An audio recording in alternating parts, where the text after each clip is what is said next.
नमस्कार दोस्तों, आप सभी का स्वागत है हमारे YouTube channel VCS basic physics में। आज के इस वीडियो में हम कक्षा 11 का टॉपिक लेकर चल रहे हैं आदर्श गैस समीकरण। देखिए दोस्तों, इस वीडियो में हम आदर्श गैस समीकरण की स्थापना करेंगे। इसके साथ में हम आपको बताएंगे कि परम ताप क्या होता है। सर्वप्रथम हम बात करते हैं आदर्श गैस क्या है। देखिए दोस्तों, ऐसी गैस जिसके अणुओं के मध्य अंतरा आणविक बल शून्य हो, न के बराबर हो, तो उस गैस को हम आदर्श गैस कहेंगे। कि जब अंतरा आणविक बल अनुपस्थित होता है तो उस गैस को हम आदर्श गैस कहेंगे। आदर्श गैस के अणुओं के मध्य जो टक्कर है वो पूर्णतः प्रत्यास्थ मानी जाती है। आदर्श गैस के अणुओं की दीवारों से, पात्र की दीवारों से जो टक्कर है वो पूर्णतः प्रत्यास्थ मान सकते हैं। उनके कणों का जो आकार है वो अति सूक्ष्म हम मानकर चलते हैं। तो देखिए दोस्तों, आदर्श गैस समीकरण की जो स्थापना है वो हम गैसों के नियमों से स्थापित करेंगे। आदर्श गैस समीकरण होती क्या है कि किसी गैस के दाब, ताप और आयतन के मध्य संबंध बताने वाला समीकरण आदर्श गैस समीकरण होता है। तो आदर्श गैस समीकरण है क्या कि आदर्श गैस के ताप, दाब और आयतन के मध्य संबंध बताने वाला समीकरण आदर्श गैस समीकरण है, और इसको हम गैसों के नियमों से फाइंड आउट करेंगे। हम आपको गैसों के जो नियम हैं उसका हम अलग से वीडियो बनाएंगे, बट इसको समझाने के लिए हम एक एक लाइन सभी गैसों के नियम आप लोगों को इस वीडियो में भी बताएंगे। तो चलिए स्टार्ट करते हैं इस वीडियो में। आदर्श गैस समीकरण क्या है कि आदर्श गैस के दाब, ताप व आयतन में संबंध बताने वाला समीकरण है। वह आयतन में संबंध बताने वाला समीकरण, संबंध बताने वाला समीकरण आदर्श गैस समीकरण कहलाता है। आदर्श गैस समीकरण कहलाता है। तो पीवीटी के मध्य जो संबंध होता है आदर्श गैस के लिए, उसी को ही हम आदर्श गैस समीकरण कहते हैं। उसका अवस्था समीकरण कहलाता है। आदर्श गैस समीकरण की स्थापना हम गैसों के नियमों से करेंगे, और उसके लिए सबसे पहले आप देखिए बॉयल का नियम। बॉयल का नियम क्या कहता है? देखिए, बॉयल के नियम में हम ताप को नियत लेकर चलेंगे। नियत ताप पर, तापमान हम नियत लेकर चलेंगे। नियत ताप पर किसी गैस के, नियत ताप पर किसी गैस के निश्चित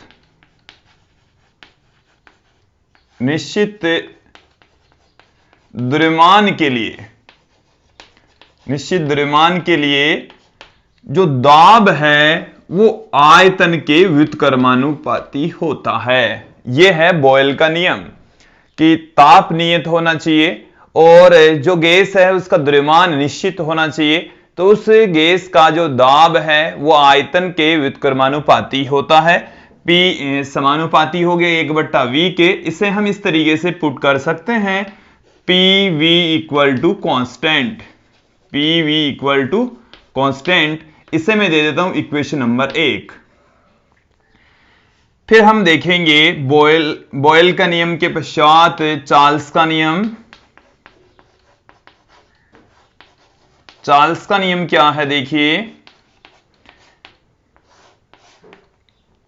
चार्ल्स के नियम में हम दाब को नियत लेकर चलते हैं कि नियत दाब पर, दाब यहां पर नियत रहेगा किसी गैस के निश्चित द्रव्यमान के लिए, किसी गैस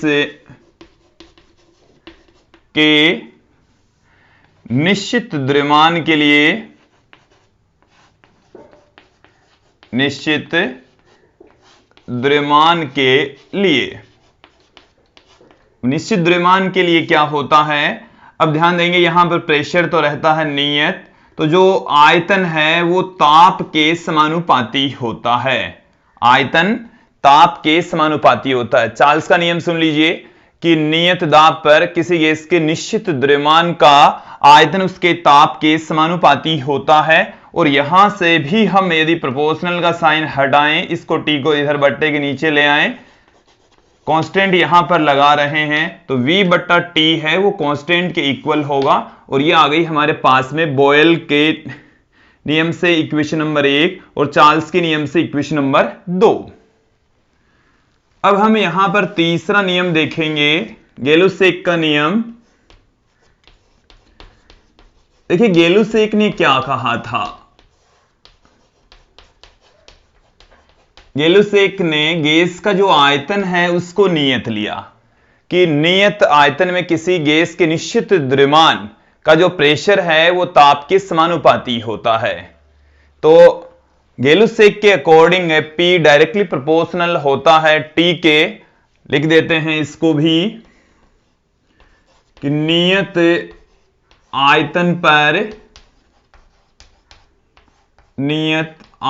पर किसी गैस के निश्चित द्रव्यमान के लिए जो प्रेशर है वो ताप के समानुपाती होता है। जो दाब है वो ताप के समानुपाती होता है। यहां से हम प्रोपोर्शनल का साइन हटा देते हैं, P अपॉन में T इक्वल टू हमारे पास में आ गया है कांस्टेंट। इसको दे देते हैं हम इक्वेशन नंबर 3। अब हम यहां पर गैस का एक और नियम देख लेते हैं, अवोगाद्रो का नियम। अवोगाद्रो का नियम क्या है कि नियत ताप और दाब हम लेकर चल रहे हैं। समान आयतन में गैसों में उपस्थित अणुओं की संख्या भी समान होती है। आप यहां पर तीन चीजें यदि समान लेकर चलते हैं, ताप, दाब और आयतन, तो उस आयतन में उपस्थित जो भिन्न गैसें हैं उनमें अणुओं की संख्या भी समान होती है। तो देखिए ये नियम क्या है, समझ लेंगे कि नियत दाब व ताप पर समान आयतनों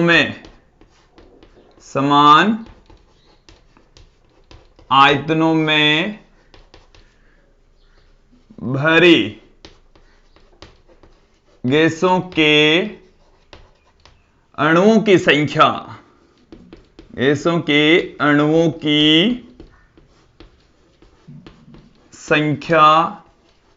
समान होती है।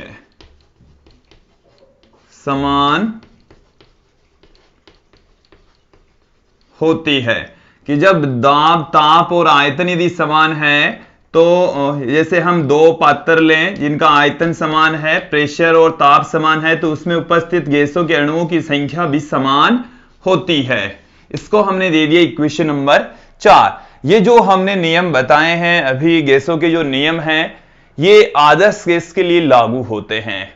वास्तविक गैस के लिए गैसों के नियम लागू नहीं होते हैं। ये आदर्श गैस के लिए ही नियम है और इन्हीं नियमों की सहायता से हम आदर्श गैस समीकरण को स्थापित करेंगे। देखिए एक मोल गैस के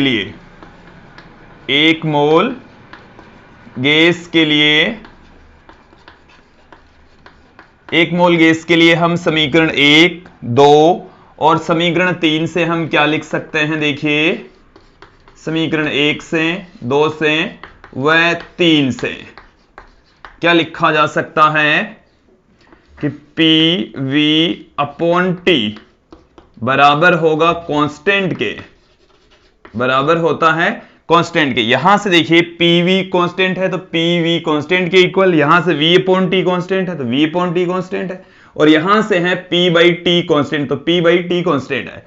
और देखिए दोस्तों ये जो कांस्टेंट है वो होता है कैपिटल R। इसे हम कहते हैं सार्वत्रिक गैस स्थिरांक, सार्वत्रिक गैस नियतांक कहा जाता है। तो ये इस तरीके से लिख सकते हैं PV बराबर RT।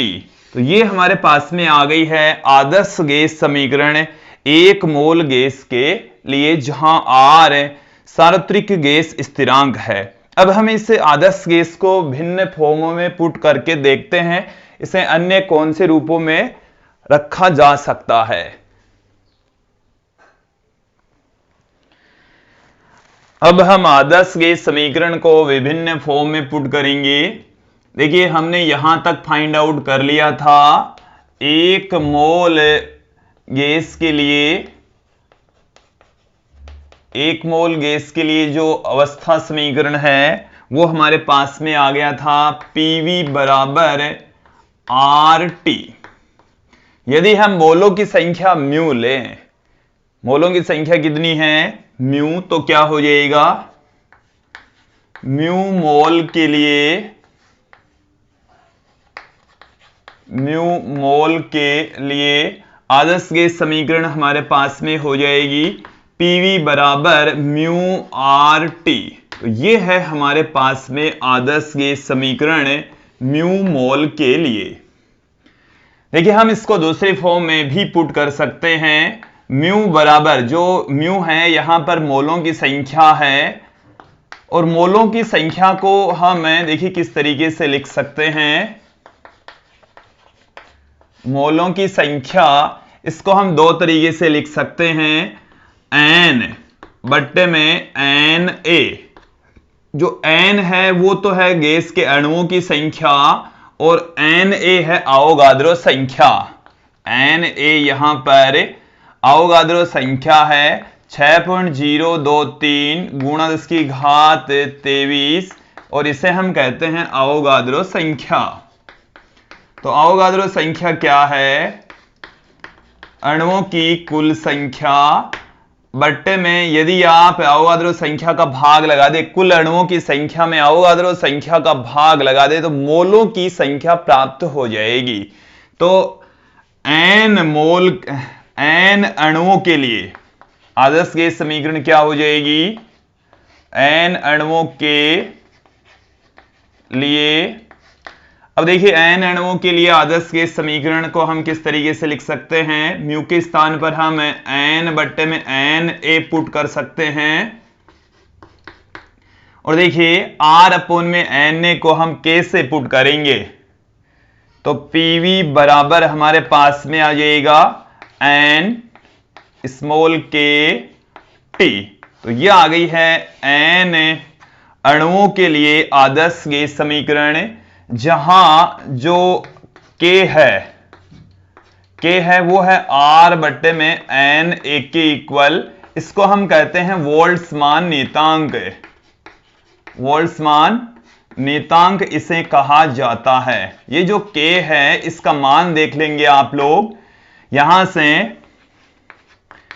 देखिए इस R का मान होता है 8.314। अभी हम R का मान, मात्रक और विमय सब बताएंगे। इसका मान है 6.023 गुणा 10⁻23। जब आप इसको कैलकुलेट करते हैं तो आपके पास में 1.38 गुणा 10⁻23 आएगा, माइनस में 23 जूल प्रति केल्विन। इसका मात्रक आ जाएगा जूल प्रति केल्विन। तो ये है बोल्ट्जमान नियतांक। और n अणुओं के लिए आदर्श गैस समीकरण हो जाएगा PV बराबर NKT। इतना समझ में आ गया होगा। अब m ग्राम द्रव्यमान के लिए आदर्श गैस समीकरण क्या हो जाएगा, m ग्राम द्रव्यमान गैस के लिए। देखिए m ग्राम द्रव्यमान गैस के लिए हम म्यू के स्थान पर देखिए मोलों की संख्या को दो तरीके से फाइंड आउट कर सकते हैं, कुल अणुओं की संख्या बट्टे में अवोगाद्रो संख्या, या आप लिख सकते हैं कुल द्रव्यमान बट्टे में अणु भार। ये जो Ma है वो है गैस का अणु भार, गैस का अणु भार है। और m यहां पर है गैस का कुल द्रव्यमान है। तो जब हम म्यू के स्थान पर m स्मॉल m बट्टे में m में पुट करें तो क्या आ जाएगा हमारे पास में पीवी बराबर स्मॉल m बट्टे में capital M A R T, और इसे हम देखिए कैसे लिख रहे हैं, पीवी बराबर small m small r into T से लिखा जा रहा है। ये जो स्मॉल m है वो तो एजडीज पढ़ाई है, और ये जो स्मॉल r है, स्मॉल r इसको हमने r बट्टे में ma के स्थान पर लिखा है। इसको हम कहते हैं विशिष्ट गैस स्थिरांक कहा जाता है, विशिष्ट गैस स्थिरांक। यह है हमारे पास में विशिष्ट गैस स्थिरांक, विशिष्ट गैस स्थिरांक स्मॉल r जो कि कैपिटल R बट्टे में ma के तुल्य होता है। तो ये हमने आप लोगों को बताया है कि म्यू मोल के लिए आदर्श गैस समीकरण ये, n अणुओं के लिए ये, और स्मॉल m ग्राम द्रव्यमान के लिए आदर्श गैस समीकरण पीवी बराबर स्मॉल m RT के तुल्य होता है। अब हम इस कैपिटल R की चर्चा करते हैं। इस कैपिटल R को हम कहते हैं सार्वत्रिक गैस स्थिरांक, सार्वत्रिक गैस स्थिरांक, सार्वत्रिक गैस स्थिरांक। और ये जो सार्वत्रिक गैस स्थिरांक है ये कैपिटल R के तुल्य होता है। आप यहां से देखिए कैपिटल R किसके तुल्य होगा, पीवी अपॉन में म्यू टी के इक्वल हम इसको पुट कर सकते हैं। और इसका मान है वो देखिए कितना होता है, 8.314 P इंटू वी, इसका मात्रक हो जाएगा जूल, म्यू का मात्रक हो गया मोल, और टी का मात्रक हो गया केल्विन। तो जूल प्रति मोल प्रति केल्विन इसका मात्रक आ जाएगा। और यदि आप इस जूल को कैलोरी में पुट करते हैं तो कैलोरी में पुट करेंगे तो 4.182 का इसमें भाग लगा दीजिए, तब इसकी वैल्यू हमें मिलने वाली है 1.98 कैलोरी प्रति मोल प्रति केल्विन, जिसे लगभग 2 कैलोरी प्रति मोल प्रति केल्विन भी लिखा जा सकता है। न्यूमेरिकल क्वेश्चन करते समय लगभग वाली वैल्यू ही हम पुट करेंगे, 2 कैलोरी प्रति मोल प्रति केल्विन ही पुट की जाती है। अब यहां पर हम बात करेंगे सार्वत्रिक गैस स्थिरांक कैपिटल R की विमा क्या होती है। कैपिटल R की विमा वही होगी जो पीवी बट्टे में म्यू टी की विमा होगी, या इसके मात्रक के अकॉर्डिंग आप लोग देख लीजिए कि यहां से जूल कार्य की विमा है जो कि m1L2T-2 होती है, मोल इसके अकॉर्डिंग इसकी विमा हो गई मोल, और केल्विन का मतलब हो गया थीटा, या कैसे भी लिख सकते हैं। तो R की विमा देखिए क्या निकल कर आ रही है, m1L2T-2 mole inverse theta inverse. ये हमारे पास में कैपिटल R की विमा आ चुकी है दोस्तों। कैपिटल R यहां पर सार्वत्रिक गैस स्थिरांक होता है। अब यहां पर हम चर्चा करेंगे परम ताप क्या होता है, और परम ताप क्या है किसी गैस के लिए।